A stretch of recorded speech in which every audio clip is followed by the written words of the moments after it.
Welcome to Doctors on Call. I'm Jenna Miller. Heart disease is the leading cause of death in the United States for men and women. There are many types of heart disease, and each one has its own symptoms and treatment. Coronary artery disease is the most common heart problem. What are the causes, and would you recognize the symptoms? Heart disease, that's our topic today on Doctors on Call with our guests, Dr. Maria Baltizar and Dr. David Battin.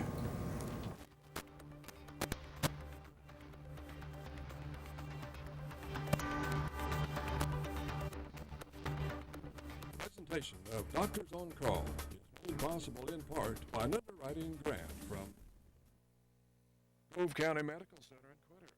Healing through caring.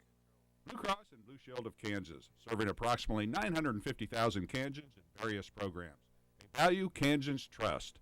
Blue Cross and Blue Shield of Kansas, an independent licensee of the Blue Cross and Blue Shield Association.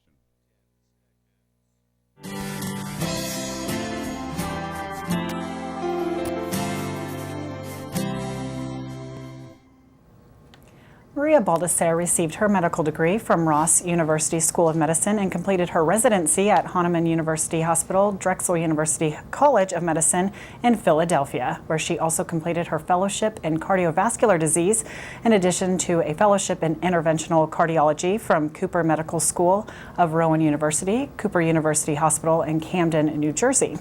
Dr. Baltizar is board certified in cardiovascular disease and interventional cardiology with the American Board of Internal Medicine. She is a member of the Society of Cardiac Angiography and Interventions, American Medical Association, and joined the Mowry Clinic in Salina in 2016. Dr. David Battin received his medical degree from the University of Kansas Medical School. He completed his residency at the University of Kansas Medical Center in Wichita and his fellowship at the University of Tennessee Health and Science Center and William Beaumont Hospital. Dr. Battin is board certified with the American Board of Internal Medicine, Cardiovascular Disease, Nuclear Cardiology, and Interventional Cardiology. He is a member of the American College of Cardiology, Society of Cardiovascular Angiography and Interventions, and American College of Physicians. Dr. Battin joined the Mowry Clinic in Salina in 2010.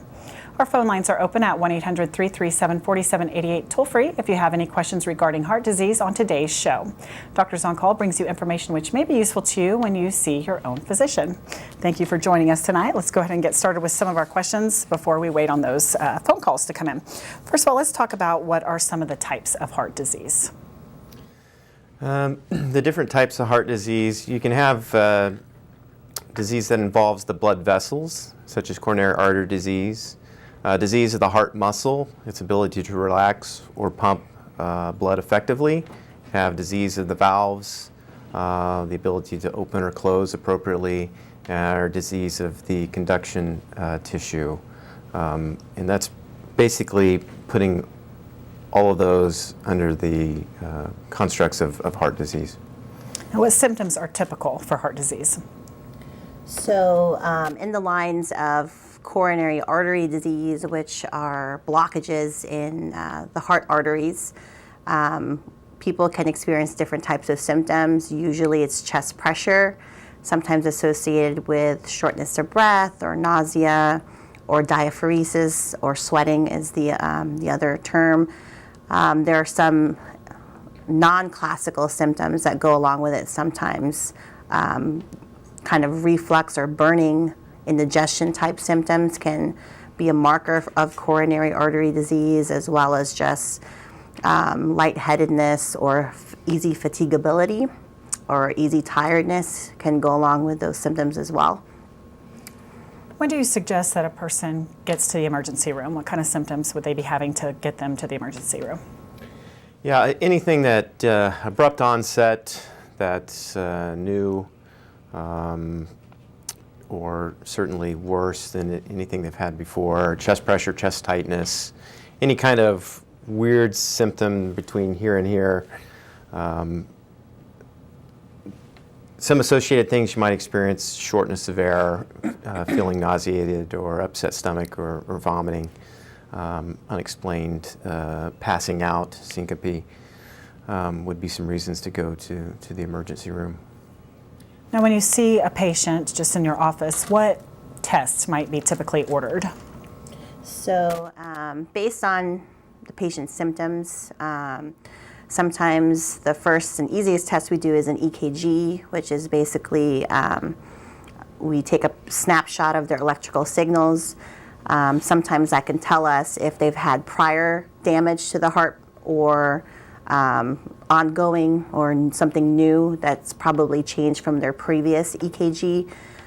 Most of the time, if they have what we call anginal symptoms or chest pain type symptoms, we would order a stress test. And that can either be an exercise stress test if the patient's able to exercise or walk on a treadmill, or if they can't, then we sometimes will order a pharmacologic or a medical stress test for those who are not able to tolerate being on their feet or have some other problems. There are other times we'll order an echocardiogram as well. As part of heart disease, sometimes we see valvular disease or problems with the doors of the heart, and that allows us to see if there's any leakiness of the valves or if there's any problems with the heart pumping function or a problem with the relaxation of the heart. So those are some of the typical tests that we order. Oh, can anything be detected from a blood test?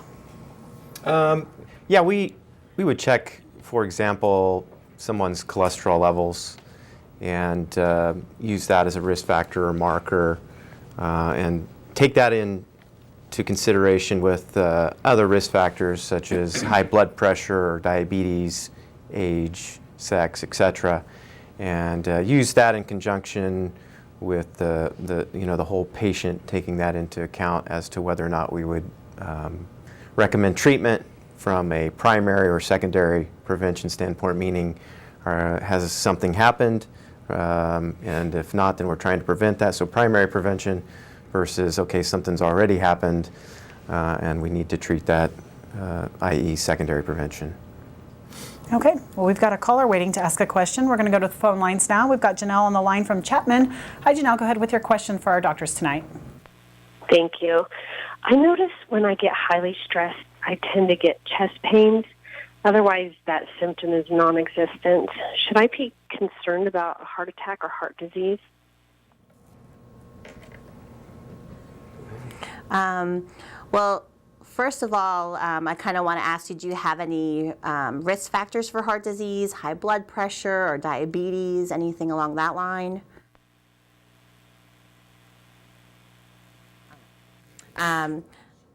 Okay.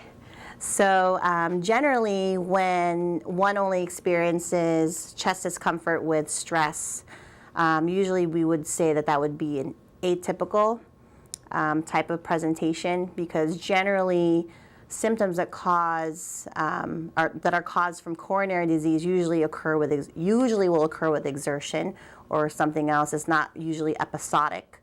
Doesn't happen. It's rare that there are triggers that will evoke that. Though if you have traditional risk factors, like I mentioned, high blood pressure, high cholesterol, diabetes, and you notice that these symptoms are persisting, they're lasting a lot longer, they're occurring with exertion, there's something that's changed about the pattern of it, that's when I would kind of talk to your doctor and see how they can either risk stratify you or, based on your cholesterol, your family history, if there's any testing that needs to be done. But generally, what we normally tell our patients, obviously stress is a killer. It can raise your high blood pressure, which is very important in the development of coronary artery disease. So the best way to deal with that is really just take yourself out of the situation, count to 10, and kind of relax. Easier said than done, obviously, but. Do you have any other advice I think everybody's stressed. So how does a person deal with that in a healthy way?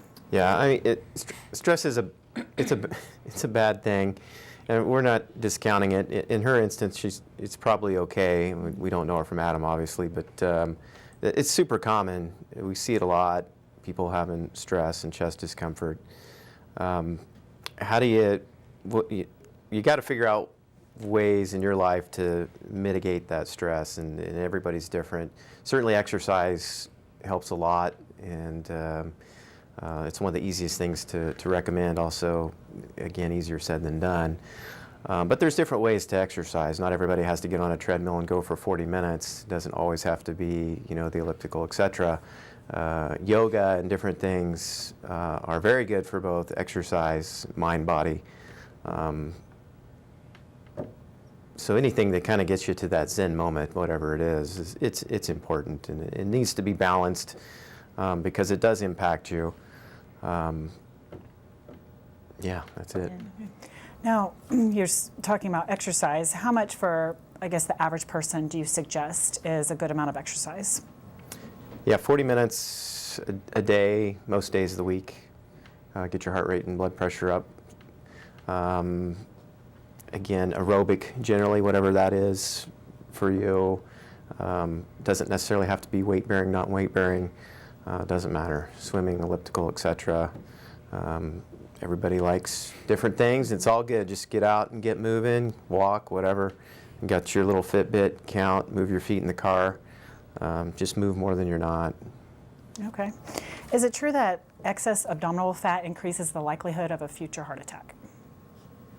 So excess abdominal fat kind of links to something called metabolic syndrome, which is increased abdominal girth or obesity, hypertriglyceridemia or high cholesterol, and also most of the time these people also have concurrent diabetes or high blood pressure.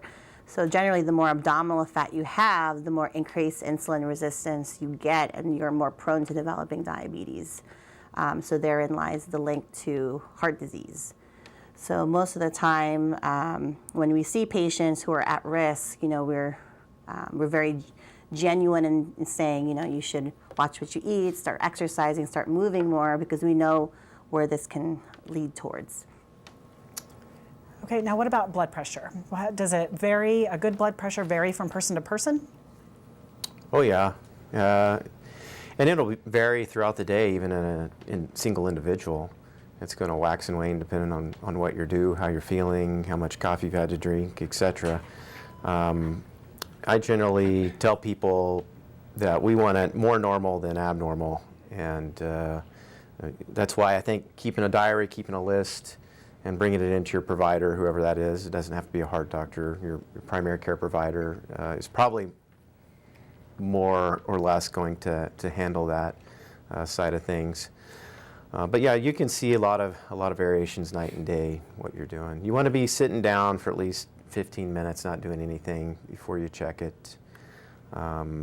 You don't want to be coming off the street, rushing, etc., because predictably your blood pressure will be up.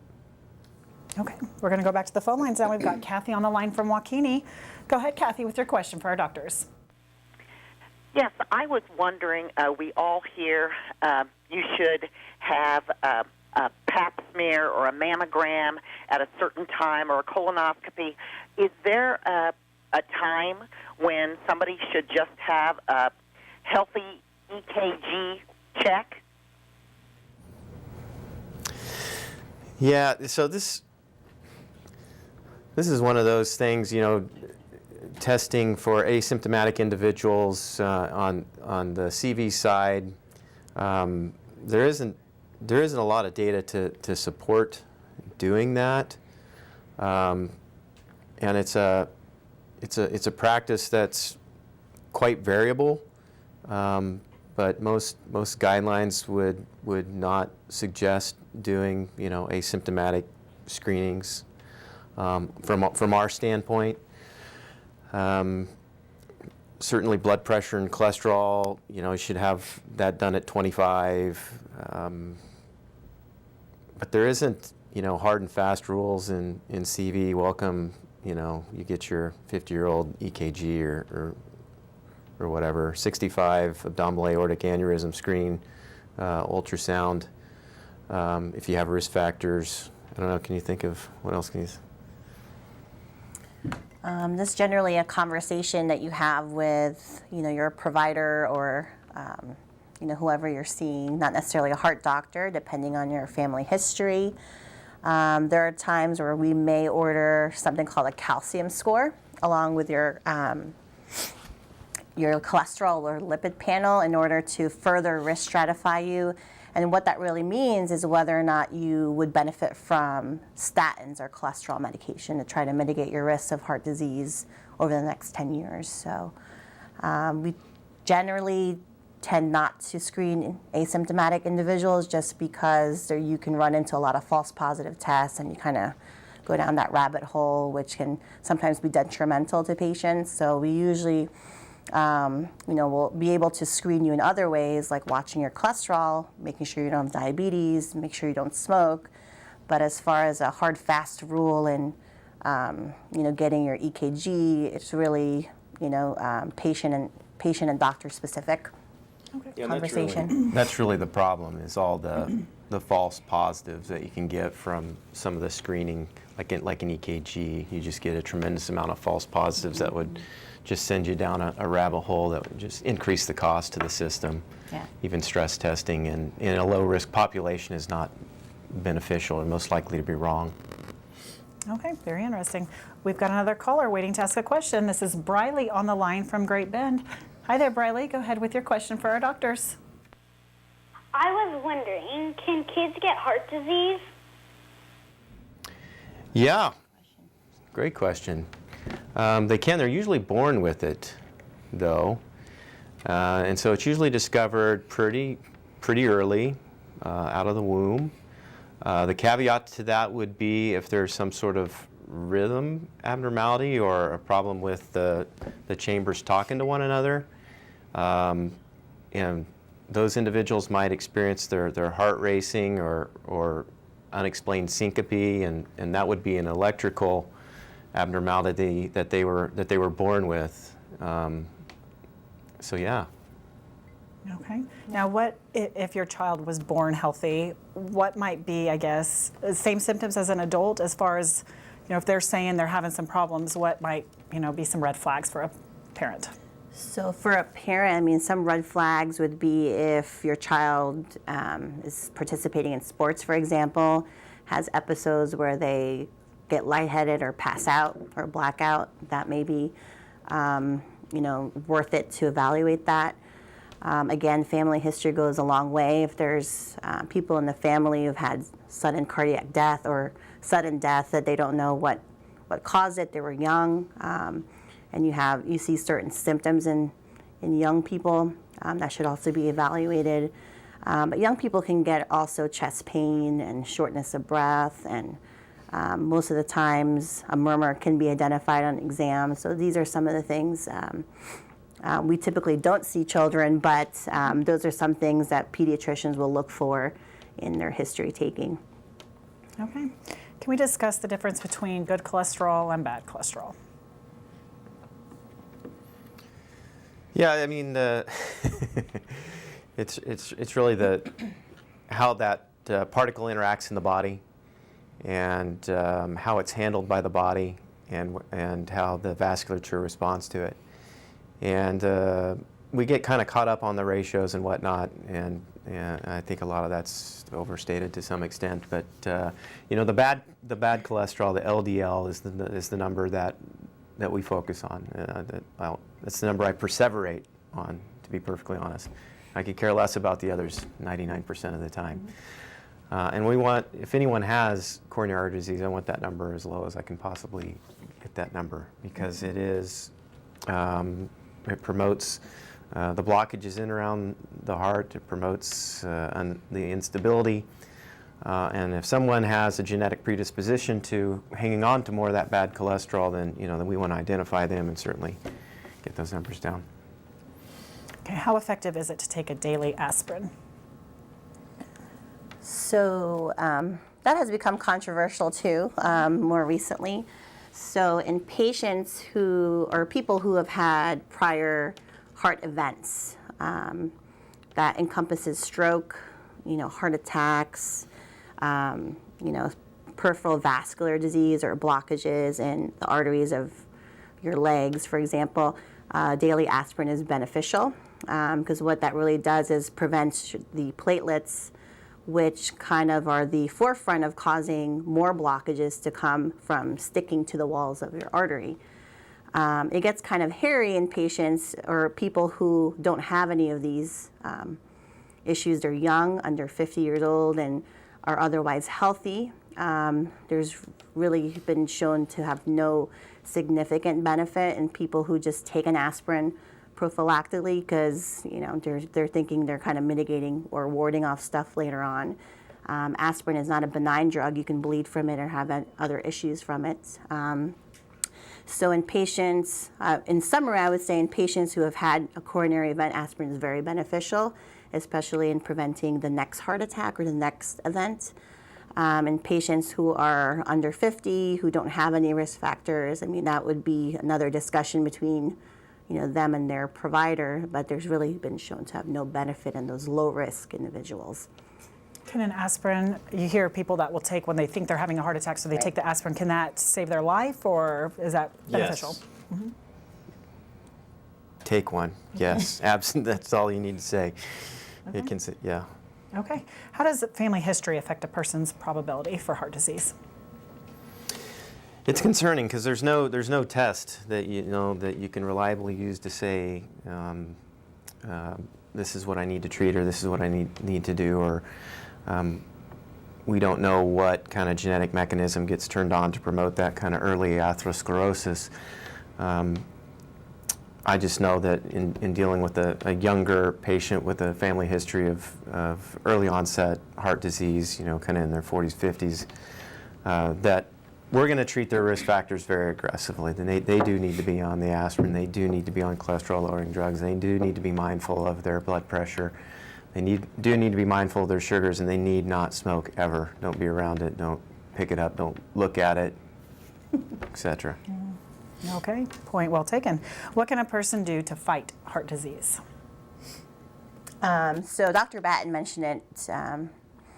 Smoking is a big one. Obviously, when people are stressed, they do a lot of things when they're stressed, and smoking is one of them. So if you haven't picked up the habit, don't.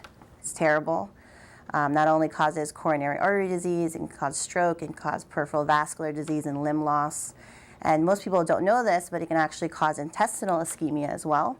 Dr. Battin treats a lot of those patients and a lot of peripheral vascular disease. The other thing is also watching your diet. That's probably the easiest, well, not the easiest, the holidays just came around, but it's probably one of the most reasonable thing to do. We all know what's bad for us and what's going to get us into trouble, and I think just staying away from that or having it in moderation is a good start. And obviously moving more, we don't like to take the stairs if we don't have to, but I think as a goal for the year, if you can skip the elevator and take the stairs up a flight or two, I think that would be more beneficial to you in the long run. Okay, if a person has had a heart attack, what kind of rehab is involved after they've recovered? They go through cardiac rehab. We recommend that, and that usually involves physical therapy or some sort of ancillary service or person that feels comfortable performing and supervising that. And almost every local hospital has those capabilities of doing that. So even if we take care of you in Salina, and you're from Beloit or Concordia or wherever, those places all have the capabilities of doing that. And they do a great job, and they communicate what they find with us, and I think it's a real good thing. What is an aortic aneurysm? So an aortic aneurysm, to put it simply, is just a growth of the aorta. The aorta is basically, if you could think of your body as a highway system. It's one of the biggest arteries that supply all the small branches all the way up to your head, down to your toes. And for the most part, it's an asymptomatic thing that happens. Generally, if you're at risk, meaning if you're a smoker, male, and you're age 65, you're usually subjected to a screening, one-time screening to see if you have this.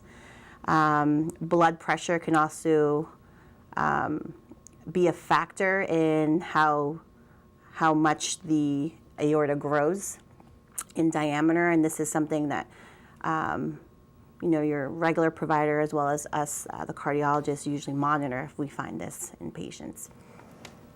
Okay, so how important is, let's recap, we got about 30 seconds left, is the diet and exercise in preventing heart disease? Yeah, it's important. We've never really been able to totally prove that, but it is. And if you have heart disease, the first thing you need to focus on is not smoking. I say that every year and we hammer it. And if you have a list of 10 things, the first 8's going to be don't smoke, okay? Just because of its association and how much more likely you are to have another event, etc. The next thing after that is take your medications, okay? You have to take your medication. So if you're able to do those first 2 things, and then you can focus on diet and exercise, because the risk after one event, 50% more likely to have one if you continue to smoke. So if you get down in the weeds there, 2, 3%, 4 or 5% when you're talking about diet and exercise. So it's important, but work on those 2 things first and then get into the weeds. Okay, excellent. Thanks so much for being our guest tonight, to Dr. David Battin and Dr. Maria Baltizar from the Maury Clinic in Salina. On our next Doctors on Call, we'll be discussing physical therapy with Troy Herman and Ashley Mader. You can email questions for our next program. The address is doctors@shptv.org. Thank you for joining us. For Doctors on Call, I'm Jenna Miller.